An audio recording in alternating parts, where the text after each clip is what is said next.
време е за приказна. Еве, ова ќе ми ја читаш? Не, ова ќе ти читам за Хајде и кучињата спасувачи во снежни лавини. Добро, и таа е убава. Хајде и кучињата спасувачи во снежни лавини. Билка, Лили, мангупчиња незаедни. Ајде собирајте се околу мене. Време е повторно да се симнеме надолу. Така Хајди им зборуваше на своите кози, бидејќи го виде сонцето како се заскрива зад врвот на Фалкинес. Доста беше гоштевање за денеска. Следниот пат ќе ве водам до дивите пасишта. Таму има едно место што ми е познато само мене, каде што тревата е многу вкусна. Но што се случува таму? Еве слушам едно долго завивање, што одзвонува во планината и ми го разбеснува стадово. Но Хајди не се смири сосема. Страшен трепет и ја исполни душата. А што ако тоа е некој волк? Хајди, ајде да видиме. Помисли малечкото девојче во себе. Но ти добро знаеш дека во овие планини воопшто нема волци. Но на брзина потоа се слушна повторно завивање, кое што допираше високо до небото. Мир, бидете мирни, им велеше Хајди на своите кози, смирувајќи ги. Слушајте, ми се чини дека видов нешто под планинскиот венец, кој се издига над патеката. Треба да се искачам за да видам што се случува. Но Хајди повеќе сакаше да истрча кон планинската куќа. Црвенке, врати се. Без многу да се колеба, една од малите козички се затрча и скокајќи од карпа на карпа отиде на таинственото место. Можеби не е многу внимателно, но јас не можам да ја оставам сама, помисли Хајди. Треба и јас да одам за да ја вратам. И таа замина по трагите на козичката, со иста таква подвижност и леснотија како и незината другарка. Кога пристигна на врвот, Хајди не можеше да го задржи својот извик од големо изненадување. Ох, но што правиш ти тука? Не очекував една ваква убава слика. Честитам. Каква прекрасна гледка. Па вие сте едно многу убаво семејство. Кога Хајди се доближи, прекрасната бела кучка се обидуваше да се поткрене. Но тоа беше невозможно. Исцрпено од тој напор, таа повторно падна, уште потажно завивајќи. Кутрото животно, но ти си сериозно повредено. Изгледаш како многу да страдаш. Не плаши се, јас нема да те оставам тука. Премногу си тешка за да можам да те понесам, но ќе одам да повикам некого на помош. По кусо време ти и твоите малечки ќе бидете спасени. Хајди знаеше дека кучето не разбираше ништо од тоа што му зборуваше. Но сепак имаше нешто како светлина на благодарност во неговите очи. Хајди понекогаш се смееше кога го слушаше дедо и како им зборува на своите рози. Но исто така треба да се признае дека тие се најубавите рози во Дорфли. А дедо и велеше дека тоа е така бидејќи тој зборува со нив како со пријатели. Хајди ја остави кучката, чии завивања се смирија. Забрзано се упати кон селото.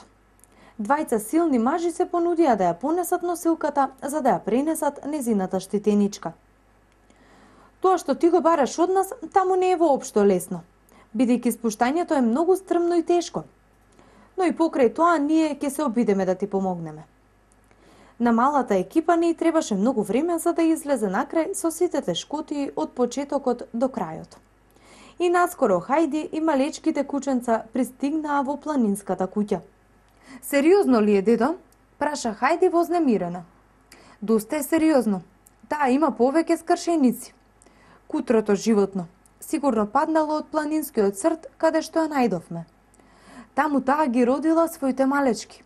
Ги хранела со своето млеко, но таа веќе долго време ништо не јадела. Многу е исцрпена. И се плашам дека не може многу да се стори за неа. Ох, не, тоа би било премногу тажно. Јас ќе одам да го викнам кумот. Немој да помислуваш на тоа, Хајди. Докторот Рерукс е лекар, не е ветеринар. Но Хајди веќе беше далеку. Неколку збора и беа доволни за да го убеди докторот Рерукс. Бргу, седни во седлото. И рече тој. Држи ја торбата со лекарскиот прибор. Во планинската куќа докторот ги презеде работите во своји раце. Ако сакате да го спасиме ова кутро животно, треба веднаш да го оперирам. Дедо, вие цврсто ќе ја држите, а Хајди ќе ми ги подава инструментите. Јас ќе ја заспијам колку што е возможно тоа, за помалку да ја чувствува болката. Да го направиме тоа што побрзо. Ефектот од боцкањето не може да трае многу долго. Многу свесна за својата одговорност, колку што можеше подобро, Хајди му помагаше на својот кум. Еве, операцијата заврши, вели доктор Ерукс, заврзувајќи ја зашиената рана. Мислам дека ќе издржи. Ох, благодарам, куме, извика Хајди, обесувајќи му се околу вратото. Знаев дека можеме да ја спасиме. Ти беше прекрасен. Ти исто така, ти беше многу храбра. Никој не е во состојба да остане рамнодушен во една таква ситуација. Знаеш ли, таа навистина треба да живее. Ајде, дојди со мене, следи ме, ке разбереш. И Хајди го одвлече докторот кон големата кошница во аголот на собата. Нели се многу сладки, рече таа, откривајќи го синото со кое беа покриени малите кутриња. 1, 2, 3, 4, 5, ги изброи докторот. Нивната мајка не е во состојба да прехрани едно толкаво семејство. Тоа не е проблем, одговори Хајди. Нашите кози ќе бидат срекни, многу срекни да ги снабдуваат со млеко овие исто толку убави бебиња. Може би, но ти ќе бидеш таа што треба да им подготвува шишенца со цуцли на секој 2 часа, и тоа најмалку 10 дена. Ќе бидеш ли способна за тоа? Дедој се придружи велејки. Се разбира, тоа не е непознато на Хајди. И јас нема да ги бројам сите животни што најдоа за солниште кај нас. Козите, пајчињата, птичките. Само Хајди знае така да припитомува. Само ако ми направиш една убава удиралка, дедо.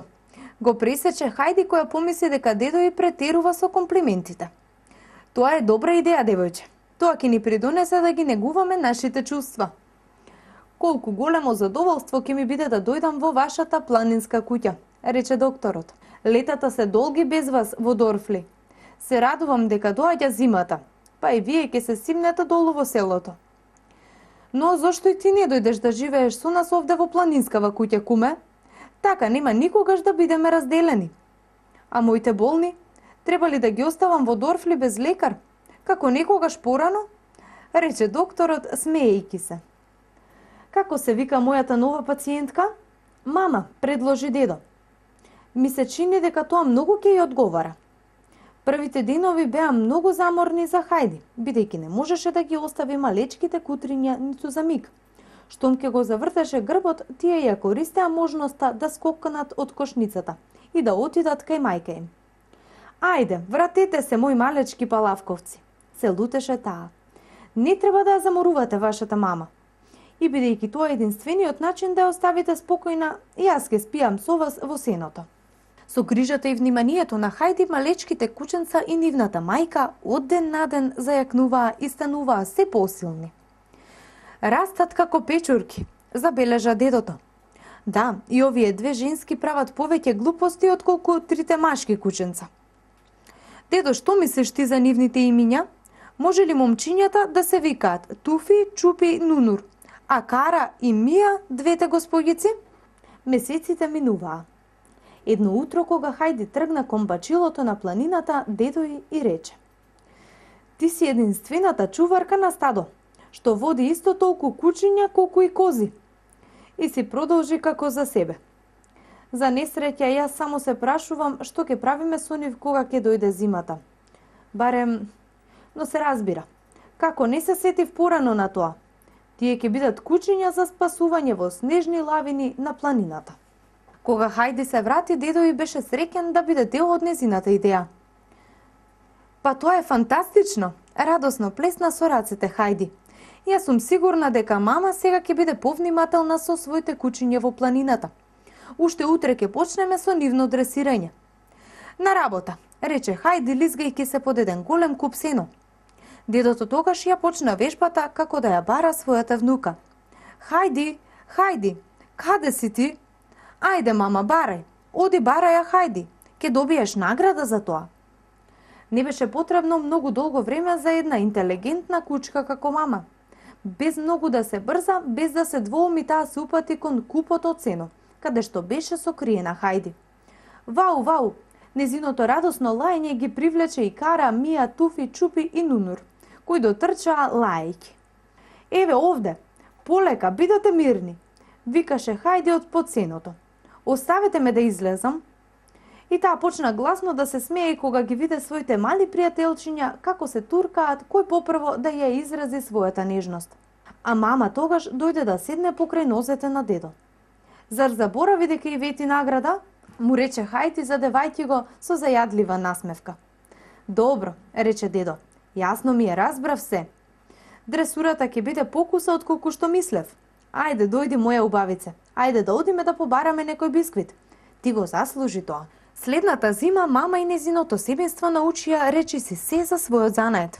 Хуго и Ворнер, најдобрите водачи во тој крај, се навикнаа да работат со кутрињата. Тие ја препознаваат планината подобро од нас. Велеа често. Може да се каже дека разбираат се што им се кажува. Се разбира дека разбираат се, помисли Хајди смеејќи се. Тука нема тајни. Тоа е како со розите на дедо. Добра ноќ, Мафинка. Добра ноќ.